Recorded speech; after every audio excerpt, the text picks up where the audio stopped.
Change book number 1. Begin with the end in mind. I am so excited to bring this first chapter to you. Be forewarned, each chapter in this book, once completed, will create changes in your life. That is why they're called change books. They are designed to move you from where you are to where you want to be.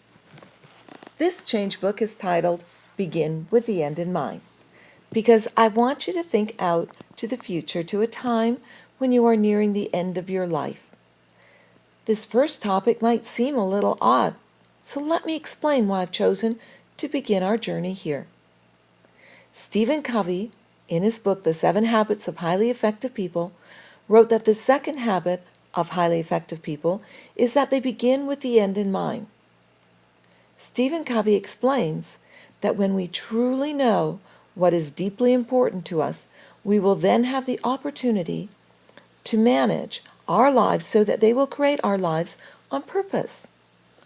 If instead we have no idea of how we want our lives to end up, it won't matter how busy or how hard we work, as we have no idea if each step is taking us to the right direction or moving us further down the wrong road. It kind of reminds me of the picture that I put in the change book from Alice in Wonderland. Alice stops and looks up at the Cheshire Cat and says, "What road do I take?" And the Cheshire Cat says, "Well, where are you going?" Alice replies, "I don't know." And the Cheshire Cat says, "Then it doesn't matter. If you don't know where you're going, any road will take you there." How many people wake up one day and recognize that their life doesn't resemble anything like they wanted it to? Prior to Bob's death and my emotional breakdown, I never ever stopped to really question if I was living the life I wanted. I was too busy to worry about it. While I sat by his bedside, though, I had the space and the mindset to reflect with 20/20 vision on my life to date. It's difficult to see the forest for the trees when you're in the middle of the forest, and it's the same for life. Most of us have no idea what we want to accomplish during our lifetime. We are so caught up in a whirlwind of doing that we often forget what we want to be. Getting clear on what you want out of life is a real gift. We will cover in future change books how to gain that clarity. When you look out over the average person's lifespan of 75 plus or minus years, 5-year goals seem more like short-term goals. However, in reality, for most of us, 5-year goals are rarely set, and even 1-year goals are rarely written down. We are accidental tourists as we travel through life. Just for today, I want you to try something different, and I will tell you why. While I sat by Bob's bedside after a stroke, for the first time I recognized how quickly our lives can change, and it created urgency inside me to create not just a life worth living, but also a legacy worth perpetuating. To do that, I imagined it was me who had died. I reviewed my life. Was it the life I wanted? What was working and what wasn't? What held me back? How fulfilling were my relationships? If I really died today, would I have regrets? After Bob's death, I recognized how difficult it is to deal with everything that death may bring into one's world. However, I noticed I was helping others add more life into their current lives, even in my sadness. Taking on the challenge to create your one amazing life is an easy concept to agree with. It is a simple concept, yet it's not easy to follow through. There's a big difference between walking and talking your most amazing life. It takes commitment and persistence to succeed. As you age, your reality will show if you've walked your talk. How you think will become who you are. You cannot always control what happens to you in this life. However, we can always control how we respond to what happens. stay the course. Bronnie Ware, a hospice nurse, wrote an article about the 5 top things that matter to the dying. Here's what she wrote. For many years I worked in palliative care. My patients were those who had gone home to die. Some incredibly special times were shared. I was with them for the last 3 to 12 weeks of their lives. People grow a lot when they're faced with their own mortality. I learned never to underestimate someone's capacity for growth. Some changes were phenomenal. Each experienced a variety of emotions, as expected. Denial, fear, anger, remorse, more denial, and eventually acceptance. Each single patient found their peace before they departed, though. Every one of them. When questioned about the regrets they had, or anything they would do differently, common themes surfaced again and again. Here are the most common 5. Number 1. I wish I'd had the courage to live a life true to myself, not the life others expected of me. Of all regrets expressed by the dying, Bronnie found this to be the most common. When looking back over their lives, the realization that many, if not most dreams, had never been honored was a source of regret. Combined with this was the realization that this was due to the choices in life they had made. With loss of health, there were no further opportunities to fulfill these dreams. To avoid regretting this, honor at least some of your dreams as you pass through this life. Avoid living life according to social expectations and norms. Number 2, I wish I didn't work so hard. This came from every male patient. They missed their children's youth and their partner's companionship. Women also spoke of this regret, but as most were from an older generation, many of the female patients had not been breadwinners. All of the men I nursed deeply regretted spending so much of their lives on the treadmill of work existence. By simplifying your lifestyle and making conscious choices along the way, it is possible to not need the income that you think you do. And by creating more space in your life, you become happier and more open to new opportunities, ones more suited to your new lifestyle. Number 3, I wish I'd had the courage to express my feelings. Many people suppress their feelings in order to keep peace with others. As a result, they settled for a mediocre existence and never became who they were truly capable of becoming. Many developed illnesses relating to the bitterness and resentment they carried as a result. We cannot control the reactions of others. However, although people may initially react when you change the way you are by speaking honestly, in the end it raises the relationship to a whole new and healthier level. Either that or it releases the unhealthy relationship from your life. Either way, you win. Number 4, I wish I'd stayed in touch with my friends. Often they would not truly realize the full benefits of old friends until their dying weeks. It was not always possible to track down their friends. Many had become so caught up in their own lives that they had let golden friendships slip by over the years. There were many, many deep regrets about not giving friendships the time and effort that they deserved. Everyone misses their friends when they are dying. It is common for anyone in a busy lifestyle to let friendships slip. But when you are faced with your approaching death, the physical details of life fall away. People do want to get their financial affairs in order, if possible, but it is not money or status that holds the true importance for them. They want to get things in order more for the benefit of those they love. Usually, though, they are too ill and weary to ever manage this task. It all comes down to love and relationships in the end. That's all that remains in the final weeks. Love and relationships. Number 5, I wish that I'd let myself be happier. This is a surprisingly common one. Many did not realize until the end that happiness is a choice. They had stayed stuck in old patterns and habits. The so-called comfort of familiarity overflowed into their emotions as well as their physical lives. Fear of change had them pretending to others and to themselves that they were content, when deep within, they longed to laugh properly and have silliness in their life again. When you are on your deathbed, what others think of you is a long way from your mind. How wonderful to be able to let go and smile again long before you are dying. There are no guarantees in life. No one really knows how long they will be on this earth.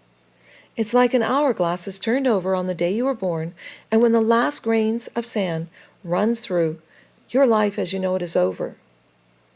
Once I get to the end and look back at a phase of my life, whether it's a holiday, a family crisis, or my life in general, I gain the clarity I lacked while actually living this period. Hindsight is often 20/20. When Bob was dying, I started looking back at our married life. Everything was so clear. I saw so many instances where my old perspective had changed. I saw my relationship with Bob so differently now. I was thrilled at how we had lived some points, and I wished I could go back and do some things over with the knowledge I had now. I would do some things very, very different. My mindset and newfound knowledge of how quickly life can change showed me I wanted to create changes in my life that would lead to different results. I know that's impossible, but what if you could have a second chance? What if you could take yourself to that moment of your death, look back on your life? Would you gain a perspective? Would you want to change things if you had that opportunity to come back to life and redo it? What if just for today, we could fast forward to the end of your life? Let's do that. You're dead. Your life is over. Your body has just released the spirit and is now lying there lifeless. Feel the finality at your core so that you might feel the urgency of this chapter. The last grains of sand have run through your hourglass. Your time is up, your body is lying lifeless, and your journey is complete. Or is it? If your life ended right now, what kinds of questions would you have for yourself? I suspect the questions you would ask might be like these. How did I live? Do I feel complete? Do I have regrets? Have I loved and been loved fully? Will anyone care that I lived? Did I make a difference? Did I leave important things unsaid? What is valuable to me now? Have I created a burden for my family? These next few pages will cause you to think about some uncomfortable situations. Often people choose to put their heads in the sand, and when it comes to thinking about their own passing, sometimes there is no opportunity to prepare ahead of time. Sometimes nothing is prepared, and this makes it even more difficult for your loved ones who are already in emotional pain from loss. Death can occur at any time. We don't always have warning. Over 80% of the people I've taught these classes to are not prepared. They do not have a will. Many of them wrongly believe that they have nothing of value to write a will for. Many have abandoned their right to choose someone to represent them if they were incapable of making decisions for themselves. Obviously, they've never sat across from a social worker who is making decisions for the person you cared about. They have never experienced being an executor of a will, or have experienced what loved ones go through when there is no will. If they had, they would be more prepared. So let's talk about death. While our death is as natural as our birth, it is rarely spoken about and rarely planned for in advance. We do know for certain that it will occur, yet many of us prefer to play ostrich by putting our heads in the sand. When a death occurs, often there is no record of a will, and the estate is left in a mess. The estate will still need to be cleaned up. However, without a will or a revocable trust in the USA, it will be much more complicated for your loved ones or the government to do the work that completes your life here. My experience from being an executrix for a number of wills has taught me that taking the time to complete a personal will is one of the most selfless things you can do for those you love.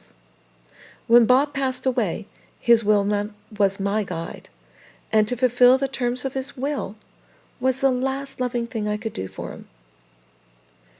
Years earlier, both of us completed our wills. Until Bob died, his will was just a few pages of paper to me, something we were supposed to do as responsible adults. After he passed, I relied on his will more than I had expected to help me travel through the weeks. I felt numbed by my grief, yet his wants, as outlined in his will, gave me purpose. Through this experience, I have learned it is our personal responsibility to complete our life's journey by clearly defining how we want our time on earth wrapped up. That begins by preparing for that inevitable moment in advance. As the loved ones you left behind prepare for your funeral or celebration of life, it will give much comfort to know that your wishes are clearly being followed. I have seen whole families being torn apart as they struggle to interpret what their loved ones would have wanted when no instructions were left behind. Leaving instructions is a gift which gives your loved ones the ability to do something for you when you cannot do it for yourself. A legal will stops our government from stepping in with its cold, unbending rules and regulations and its ability to financially deplete the estate. A well-chosen executor is a critical member of the team you need to assemble to complete your earthly life's work. This person must be able to fulfill your wishes and must be a person of high integrity with great communication skills. I have seen where an executor is the integral glue that makes all the deceased wishes fall into place with the least amount of disruption. In the USA, a revocable trust, when prepared and executed properly, may make a will unnecessary and may avoid the need for probate. With this thought, I have included some work pages for you to fill out now, while you're still alive. It will make it so much simpler for you and for your loved ones to carry out your wishes, knowing that they are, in fact, your wishes. Fill out the next couple pages as detailed as possible. This may feel uncomfortable, since you may be thinking that your death is years away and not of urgent concern. But believe me, preparing ahead will give you and everyone around you comfort. So do it now. Change sheet number 1. This sheet should be filled out now and kept with your personal documents. This document will help your family and your friends during the first few weeks after your passing. It's all the vital information about you, what you would want done with your body, if you want it to make organ donations, and people you want to have contacted, who you want involved in your service, what your favorite things were, your favorite songs, favorite maybe poem, and then also include in this the location of some really important documents, i.e. your birth certificate, your marriage certificate, any insurance policies. Make a list of your credit cards, make a list of your bank accounts, all the things that an executor would need in those first few days. So what other documents should you complete? I encourage you to speak to a lawyer, an attorney, or notary about these items below. You can buy self-counsel online versions. However, I always recommend that you have the completed documents checked by a professional. This is money well spent. However you do it, get these vital papers drawn up. Do not put them off by thinking you have lots of time. You never know when the time may come for you or your loved one. At the very least, today, begin your investigation. The first one I would say is a power of attorney. This one legal document signed by my husband prior to his stroke and notarized allowed me to make legal decisions on his behalf prior to his death. It allowed me to clean up his future estate, prior to it becoming an estate, and I was able to close accounts, put the vehicles in my name, etc., and make decisions. I was also able to make decisions for him about his health. Those were the critical decisions. And being named his power of attorney, I was his voice. Without a power of attorney, the province or state may appoint a government worker to make decisions for your loved ones, leaving you out of the loop, your voice not being heard, and having a hefty amount being charged to the estate to pay for this unwanted intrusion. Have urgency and protect yourself. Get it done now. And I might add there, it's not the government's fault that there's a cost. People outside of your family need to be paid for the work that they do. And you can avoid this. So get these papers drawn up. The number 2, which is absolutely critical, is getting your will. Our wills become live the moment we pass. It gives our executor a series of tasks to complete that will wrap up our estate. There are critical points that must be covered for it to be legal and binding. And in many states and provinces, it might be registered. Your living will. As a spouse of someone faced with many questions for medical treatments, accompanied by the feeling of the heaviness of this responsibility, I know what it means to have a direction from the patient. What happens when they're unable to make communication about what their wishes and what you must do for them is that this paper will stand up for you and say, this person in a sound mind wanted this to happen. Now I, as their representative, am able to make decisions knowing that. A living will outline many of these scenarios. I knew that Bob did not want to live if he was unable to have some control over his life and enjoyment, yet knowing that it still made it difficult. And number 4, a revocable trust. In the USA, you have an option to create a revocable trust, which manages your assets during your lifetime. Upon your death, your trustee is responsible for paying all claims and taxes, and then distributing the assets to your beneficiaries as described in the trust agreement. Having a revocable trust may avoid the need for probate and save your estate thousands of dollars and months of time. This next section is one of the most wonderful things you can do. It's your legacy letters, or I call them "You made a difference in my life" letters. With the suddenness of your death occurred today, think back. Even though this is just a rehearsal, have you left some important things unsaid? If you were given an opportunity to go back in time after you passed on and to leave messages for those you loved, would you have things that you want to tell them? When I wrote my letters to those I love, it really helped me get clear on what I valued. It is so exciting when you pull from your heart your dreams, wishes, words of wisdom, awesome memories, and put them on paper for those you love. Fill your letters with everything you want your loved ones to know and remember about your time together. This is your opportunity to tell them what was so great about having them in your life, your hopes for their future, your concerns, and the ways they brought joy into your life. Reread your letters out loud and ask yourself, is there anything else? If there is, add it, and then go through the letter again and ask, why is that important? Continue until each letter has been written. Your legacy letters might be your last opportunity to tell those you love how you feel about them. In some cases, it might be the only opportunity that they have to hear that. These letters don't have to be given only upon your death. You can give them at any time to your loved ones because you can always write another one. The secret is to make sure those you care about know how you feel. Begin with the end in mind. At least have them ready for when you can no longer speak for yourself. Here's your homework. I want you to write your letters.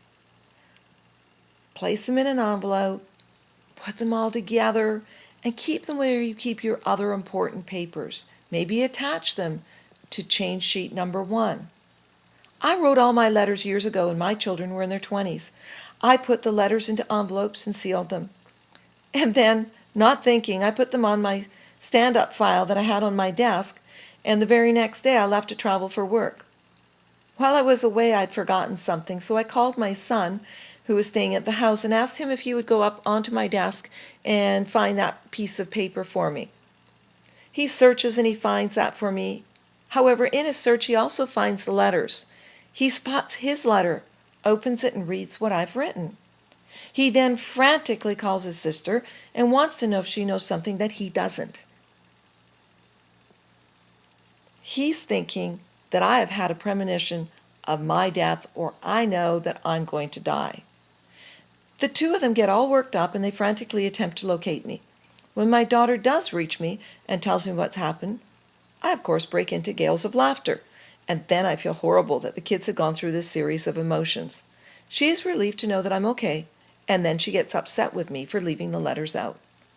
The moral of the story is write your letters, then put them inside of a larger envelope marked to be opened upon my death. Then no one will open them prematurely and think you are dying. All right, you ready? Change sheet number 2. I want you to list as many people as you can think of whom you have incomplete business with and whom you want to have a conversation with. Besides their names, decide a date by which you will complete this unfinished work.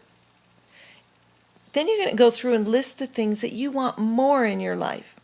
And why do you want more of them? Put a date beside them of when you're going to obtain them. Then choose your list about what's currently stopping you from having that. Finally, decide the date that you will shift and change directions. If you're missing things in your life, you have the choice. For me, being there for Bob and going through the experience of wrapping up his estate while grieving was both the most heart-wrenching as well as the most demanding period of my life. While Bob was dying, I began to question everything about my life. When he died, my emotional state was upside down. It was as if I had opened every emotional drawer in my dresser called life and had thrown every belief, value, vision, habit, perspective in a giant heap on the floor. Everything I had based my life on didn't seem to resonate the same. I was lost for a while. Then one day, I picked up the first concept, examined it, tested out my new thoughts around it, put it back into the dresser. And then I picked up the next. Over and over I did this until I'd rebuilt my life. My emotional breakthrough taught me as much about living as it did about dying. It made me interrogate what I wanted from life at a deeper level than I'd ever done. I decided to focus on giving a life of purpose and to incorporate all the principles and tools I could to live out the balance of my life without regrets. As I worked through each step of the journey, the waves of grief moved further and further apart. Gradually, I was focused more on living my best life possible rather than standing still, shattered, wondering what had happened and why. My mindset is forever changed. Thanks to the tools and principles which we will examine in the future change books, I am living my amazing life with no regrets. For some of you, this might have felt an odd way to begin our journey. Hang in there. The best is yet to come. Here are some of our future change books. Finding my personal mission. Why am I here? Creating and living into my life's vision. Creating beliefs that move me forward. What do I value? My perspective. What programs do I tune into? A checkup from the neck up. My attitude. Commitment. Let's talk energy. Creating relationships of gold. Tipping the scale. Steering my ship. Aging. And creating a life of gratitude. Hopefully this change book will have affected you in 2 ways. The first is that you will have the urgency to organize your estate and to encourage others to organize their estates as well. Secondly, nothing will hold you back from interrogating, designing, and living your one most amazing life. Now today's your death was only a rehearsal. It was only an exercise. So I hope you have really thought about what might happen and how your family might be affected upon your death, and that you have the time now to do something about it. I hope you write those letters and fill out that vital information. All right, it's time. You're alive. Let's cross over that bridge and welcome back to life your one amazing life. Imagine there's a bank that credits your account every morning with $86,400. It carries over no balance from day to day. Every evening, deletes whatever part of the balance you failed to use during the day. What would you do? You'd draw all of it out, of course.